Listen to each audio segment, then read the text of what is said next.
streets, feeding our babies and singing, and it got some press attention.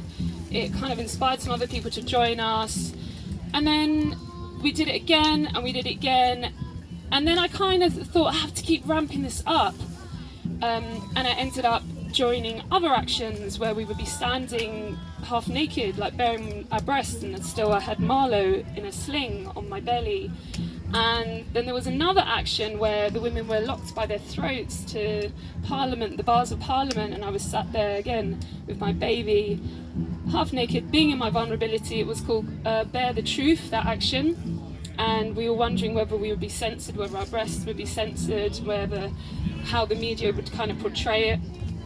And on that action, the authorities actually said to me they would take my child away into custody if I did not remove myself, at which point I said thank you, and I stood up and I picked up my baby and I left. But what I noticed at these actions and at Extinction Rebellion was that the police were very, strategic and clever in the way that they would do things, and they would actually target women with children sometimes if we were alone and isolated, just as they would target people of colour and disabled people if they were isolated.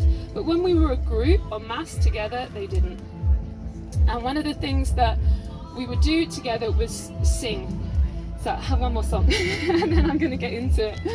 And it's a bit of a call and response thing if you feel like singing as well. I don't feel strong, but my young ones need me. I don't feel brave, but the creatures are scared. I feel so small, but the tall trees are crying. So I'm here singing, fighting till the end. Then you repeat. I don't feel strong, but my young ones need me.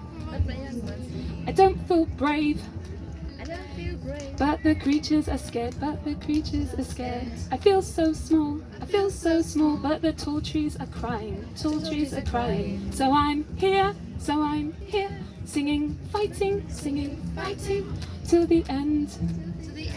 I don't feel strong, but my young ones need me, I don't feel brave, but the creatures are scared, I feel so small, but the tall trees are crying, So I'm here, singing, fighting, till the end. Woo! So we sing together. And we cry together, and we laugh together, and we are together. And what I learned through these 3 years of activism was I feel so inadequate and small and without power, but doing something is better than not doing anything at all. I've also just got out of a 14-year abusive relationship, and I didn't know how I would do that. And I was supposed to come here on Wednesday, but I was actually trying to clear out my home of belongings and also his belongings, because he kind of gave up not only on being a human being and a better partner and father, but he just seemed to give up. And I thought that would be impossible. But we did it. And so there's so much knowledge and wisdom to be seen in the way that we mother. And this is not about women, this is about anyone that's in a position of caring for others that are more vulnerable than themselves.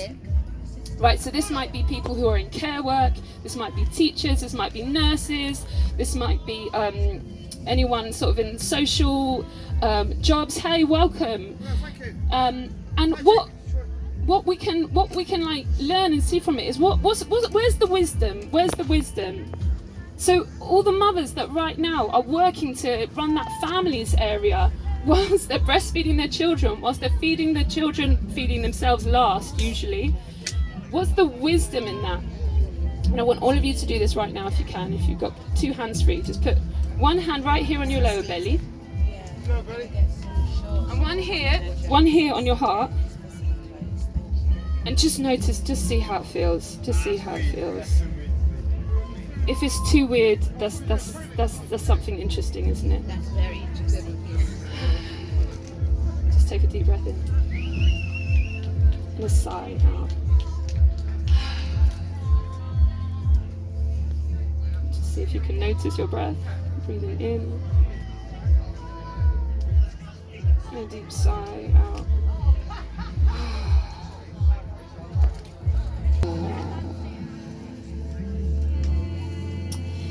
You know, I realized through all my imperfections, all my failures, being this parent in this society which really wants me to fail, actually, through all of that struggle and strife and adversity each day, it's just enough to show up and to be here and to try and to love and to learn and to listen. So, I think those are really important qualities in any leader, right? You show up, you try, you love maybe what you do or the people you're doing it for, and you listen. By the way, I'm just making this up as I go because I had an idea we did this in June, but it's taking a slightly different turn.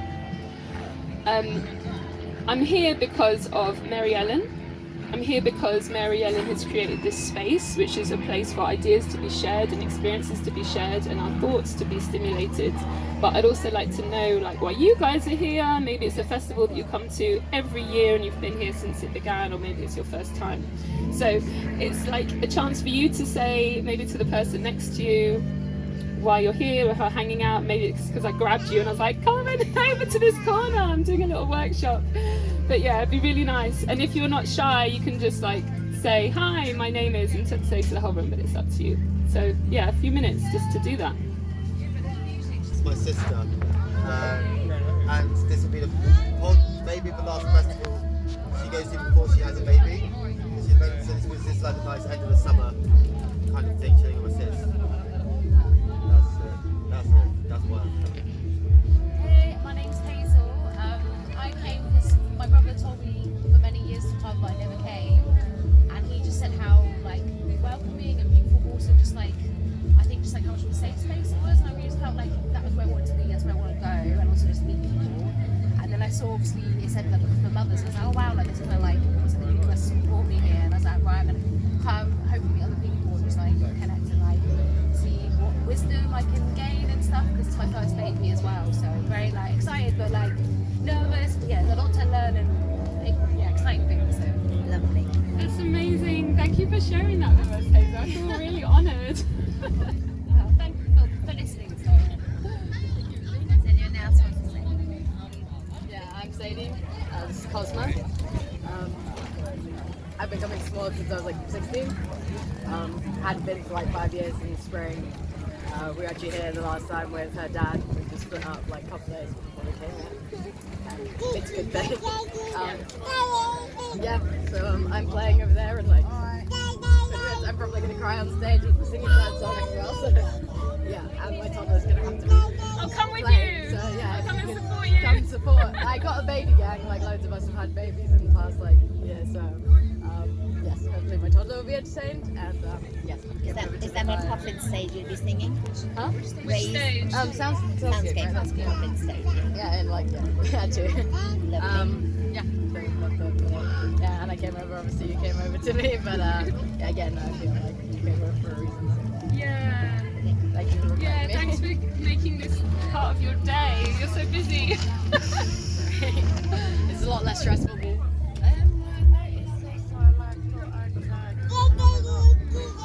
was only a few weeks ago when I was at Riverside Festival in Nottingham.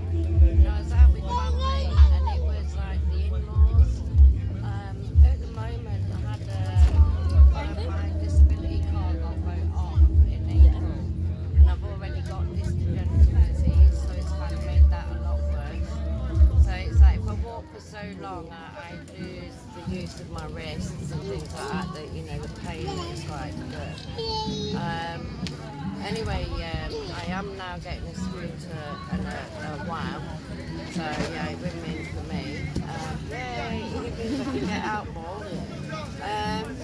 But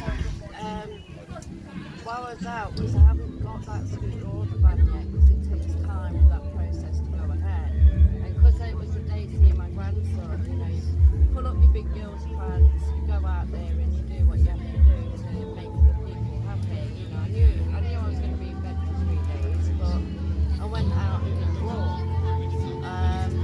And it was the in-law who turned around and goes, because I saw someone who was definitely on a card, you know, he's getting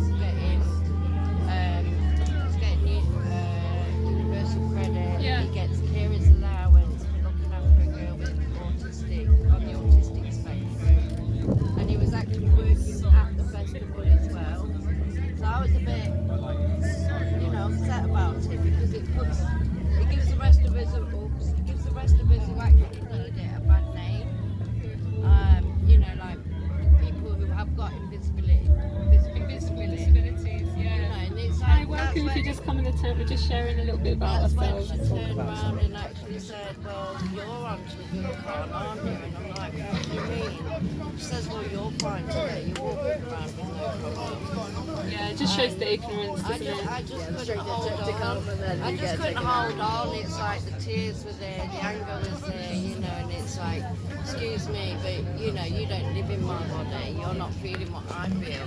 You do what you have to do.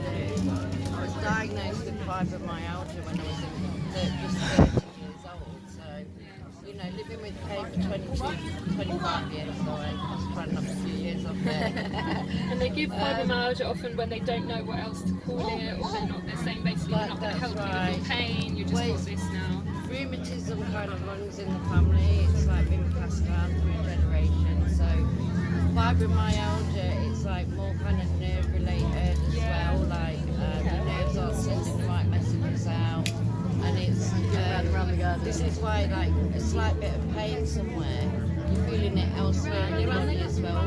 Yeah.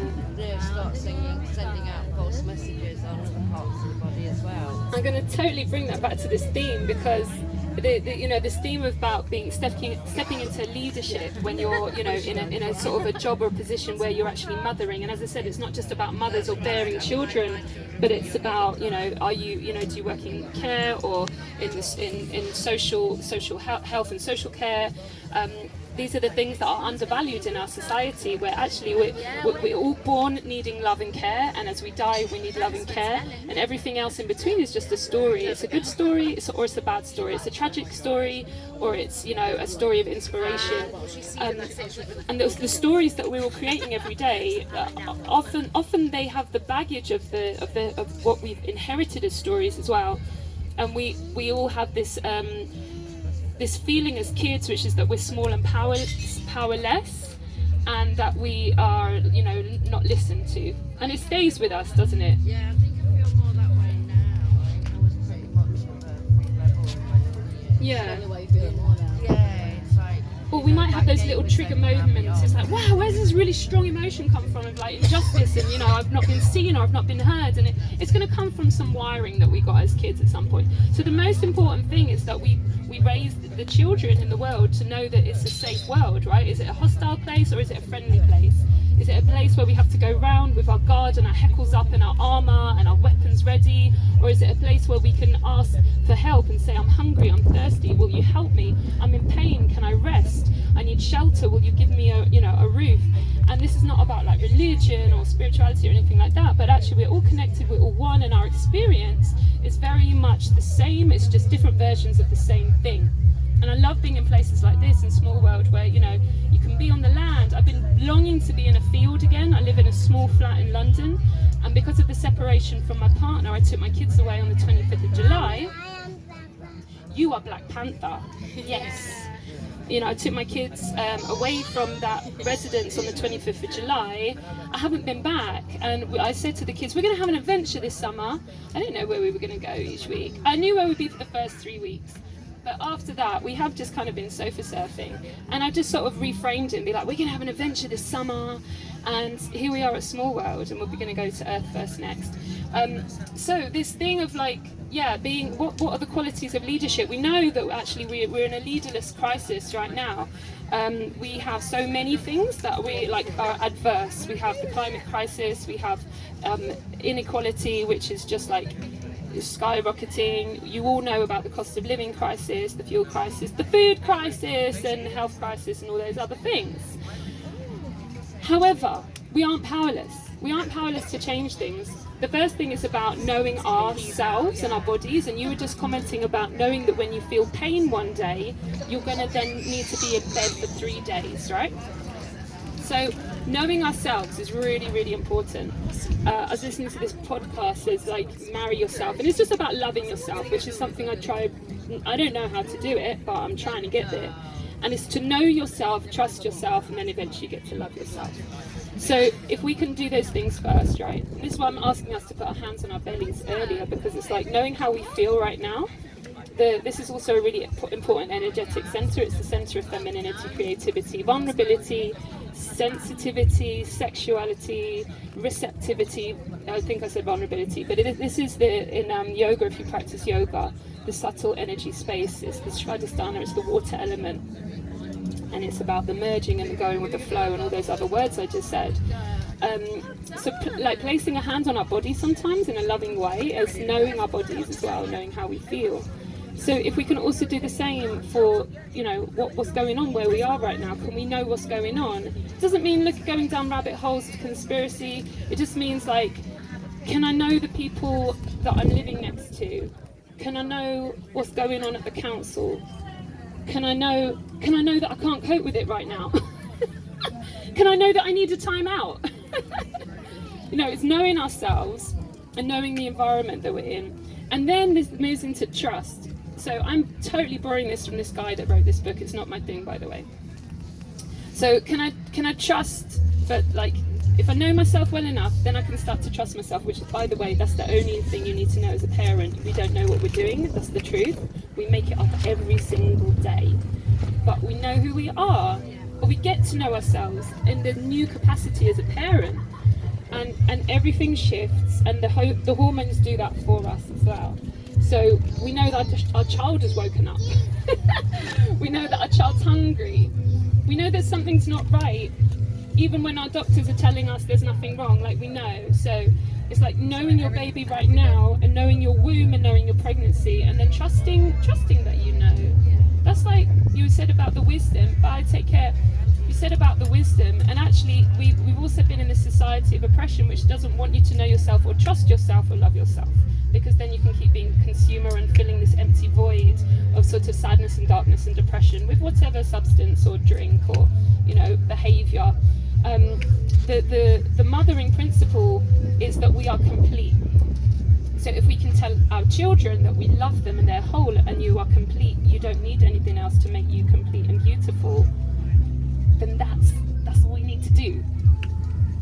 That's all we need to do. But that starts with us, right? That starts with you put your hand right there and saying, I love you. That's you loving you, and you're making this new being. All you need is love. All that baby needs is love. And I know it's a bit of a cliche, and it's like that Beatles song, like all we need is love, la la la la la. All we need is love, la la la la la. All we need is love, love. Love is all we need. But it's true. So it comes in different guises, because the one I'm really struggling with right now is forgiveness. I don't know how to do it. I know that I need it because it comes along with freedom. So how do you forgive someone that causes pain? How do you forgive a genocidal leader or a government? How do you forgive history? How do you face history? How do you face all these different oppressions? So can we come back to the wisdom of the mothering principle, which is to listen. Which is to listen. We don't need to agree with it. We need to create space and listen. I seriously, I don't know how to do it, but I know that I can listen to all of you. I know that I can listen to differences of opinions. I know that I can give time and space to hear. I don't need to have the answers, but sometimes the listening is the most valuable thing. We don't get listened to. How often as a child were you told, be quiet, shut up, sit still? You know, you're trying to say what your needs are. Be quiet, be quiet. And it stays. So this is the little workshop that we're doing. I know you just joined us. Is about motherhood and activism. It's also about, it's like a call to mothers everywhere to step into leadership wherever we are. And I wanted to define or redefine that term of mother, because it's not about bearing children from your body. It's about being in a position or a role where you are caring, nurturing, and actually that we are all carers and nurturers in different ways, whether it's for friends, family, or pets, or for our communities, or in our jobs, or whatever. The lands, right? Oh my goodness, my daughter has plants and she's named them all, and they're her green babies, and I love seeing that side of her coming out. She's told me from the time she was about 7 she's not having children, but she names all her plants, right? So this idea that all those beautiful, amazing, wise things that we do when we care for something are the ingredients that we must have for leadership. And I talked about these 3 things, and I'll say them again, which is about knowing, trusting, and loving. So if we did want to step into leadership in our community, we need to know the community. Who lives here? Who are the people that you don't see? Who are the people that are in their houses because they can't get out of their houses due to accessibility or mental health? And then trusting one another, like knowing that you don't need to agree with the person next to you to give them respect and love and trust. And then coming to the love, which is often the hardest part. But it grows. It grows, and it starts with loving ourselves. At the beginning, for those that missed it as well, I talked a little bit about me, and I started full-time activism when this one was about 6 weeks old, because I felt completely desperate and powerless, and doing something just felt better than doing nothing at all. And when we all realise that it's a lie, that we're powerless, it's such a big lie, by the way. They fooled us into thinking that we were small and we were not important and we were not heard. It's a big old lie. And they also fooled us into not loving ourselves and not trusting ourselves and not wanting to know ourselves. But we are aware of that because we're coming to this place which is alternative. Bye, thank you. So I want to get on to one last thing, I think, before my time is up, which is, you might be thinking, well, what's the relevance of leadership? I don't really want to be a leader. Well, you are already. Whether you know it or not, someone is looking up to you, and it might be a friend or a sibling or a parent or a colleague or a child, but someone is looking up to you to show the way. And they may never reveal themselves either. They may never tell you, you're my leader right now, I'm looking up to you, but they are following your example. And maybe it's your Facebook followers, or maybe it's your, if you do social media, maybe it's those people. But we all have power and influence, and we're all leaders. We got to face our shadow selves and then begin to know, trust and love those sides of ourselves as well, right? Which is the bits that we will have those critical voices about, whether it's, appearance or personality, or whether it's, for me it's that you're on your own, don't ask for help, no one will help you even if you ask, and you're not lovable or worth love or worth joy or pleasure. And it's all quite, dark, and I cover it up all the time, but it's there and it sabotages me most days. So whether you like it or not, you are a leader. And right now we're in a leaderless crisis. So the task in front of us, being alive at this time in history, in this moment, like that song, we're in the time of turning, and what an amazing time to be alive, to bear witness. Hello. Hi. What a great time to be alive and bear witness to the turning, because it's changing whether we like it or not. The change is here, it's upon us. Just noticing how hard and dry the earth is at this time, how the harvests have failed, or the apples fell 2 months early, or the potato crops have failed because they can't get them out of the ground, it's all too hard. Everything's out of whack. So it's all changing whether we like it or not. So how do we go into every day? How do we wake up every morning and feel some hope and inspiration when it's all pretty hard? We know how we need to feel how we feel. We need to feel those feelings. And if you're familiar with Joanna Macy and the work that reconnects, everything's a spiral first by honoring the grief of whatever we might be feeling. That sadness, that depression, that I can't be fucked, that I give up, I don't want to be here or do this right now. It's honoring that and saying, hello feelings. Hello feelings. And then it's moving into active hope. And hope is not this sort of, I'm going to put my blinkers on and I'm not going to see the problems, and I've done the opposite where I'm like, I need to know everything. I need to see and read and watch everything so that I'm awake all night and I have insomnia, because that's my duty to be alive right now. And actually that didn't work either. Because that's not looking after myself.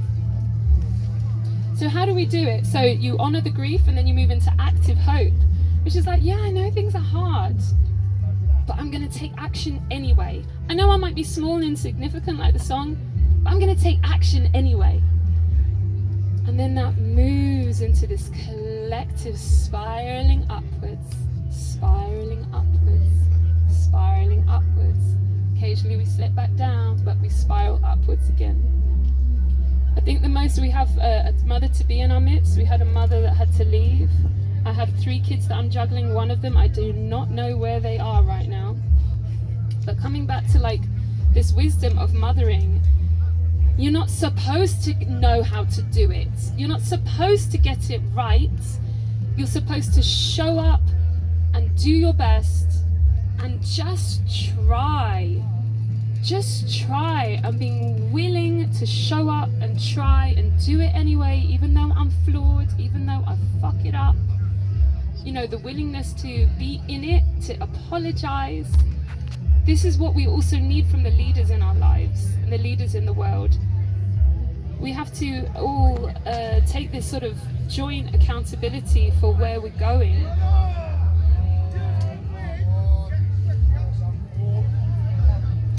I think I'm coming to like the end. We had a couple of people that joined late, but it'd be really nice to know why you're here. So at the end, it's like nice to have a little chat. But I finished in June talking about this, and I'm going to talk about it again.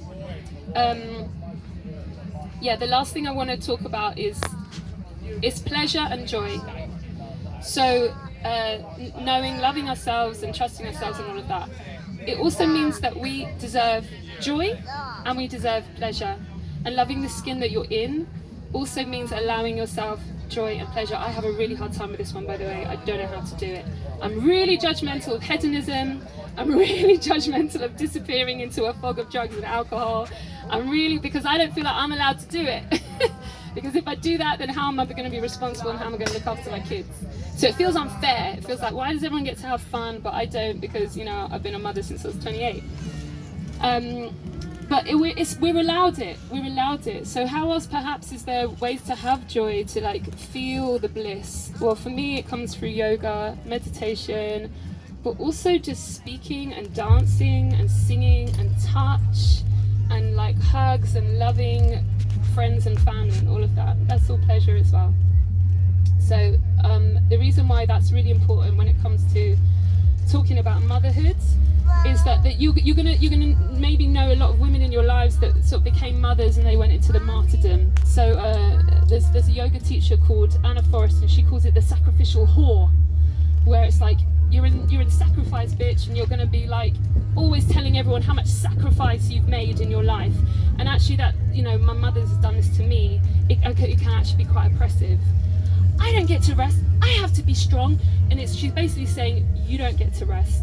You have to be strong. And she's oppressing me right there with her own experience of not loving her as self enough. You want this? You can go get that, baby. You can go get that. So yeah, I'm trying to sort of let it into my life too. Let the joy in, let the pleasure in, let go of the struggle sometimes. And again, I don't know how to do it. But I look to my friends. I call my friends up when I'm struggling. And I'm also realizing that that one day I'm gonna be fine, and I'm gonna be that version of myself where I can go, oh yes, well done, I like her, because she's there somewhere. And right now I'm just trying. I've come to the end of this little ramble, this little rant. And I really invite you to like share any of your thoughts of the things I've said. I'm very grateful that you sat here and listened to me and gave me your time and your ears and your hearts.